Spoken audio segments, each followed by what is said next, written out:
আজকে নিয়ে আসলাম আরেকটা রান্নার রেসিপি। তো ডিমের কুরমা। তো এখানে আমি ডিমটা সিদ্ধ করে নিয়ে ভেজে নিয়েছি। শুধু লবণ দিয়ে ভেজেছি। আর এখানে সেই ডিম ভাজার তেলের মধ্যে তো দিয়ে দিয়েছি তেজপাতা আর গোটা গরম মশলা। আর এখানে পেঁয়াজ। তো পেঁয়াজটা বেটে নিলেও হয়, এভাবে দিলেও হয়, বেটে নিলেও ভালো হয়। তো আজকে আমি এইভাবে ঝুড়ি ঝুড়ি করে কেটে নিয়েছি।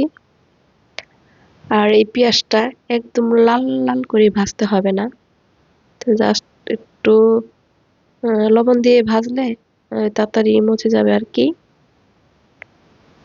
তো এখানেই আমি আদা রসুন পেস্ট দিয়ে দিয়েছি আর কাঁচা জিরা বাটা আর হালকা একটু ধনের গুঁড়ো দিয়েছি। বেশি দেওয়া যাবে না, বেশি দিলে হয় কি কালো হয়ে যাবে। যেহেতু ডিমের কুরমা, তো এটা আমার সাদা রাখার চেষ্টা করব।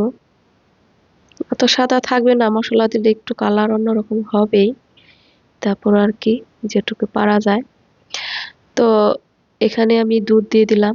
তো এখানে অনেকে আছে দই দিয়ে করে, দই দিয়ে করলেই ভালো হয়। তো আমার কাছে দুধ ছিল, দুধ দিয়েই করলাম। দুধ দিলেও হয়, এখানে আমি আবার লেবু রস দেব, তাহলেই সব ঠিক হয়ে যাবে।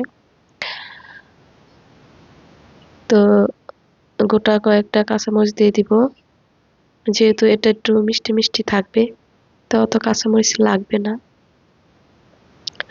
তো এখন আমি ডিমগুলো দিয়ে দিব, এই ডিমগুলো যে ভেজে রেখেছিলাম ওগুলো দিয়ে দিব।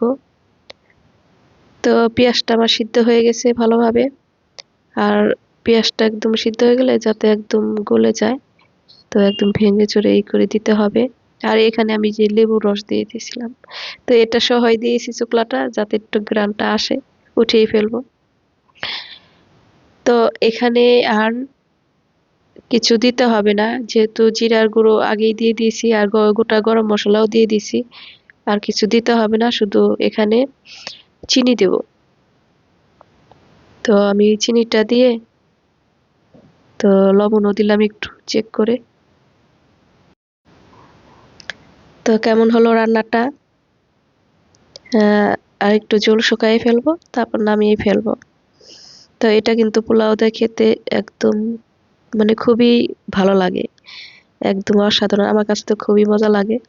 তো আজকে আমি এই ডিমের কোরমা দিয়েই পোলাও খেয়েছি।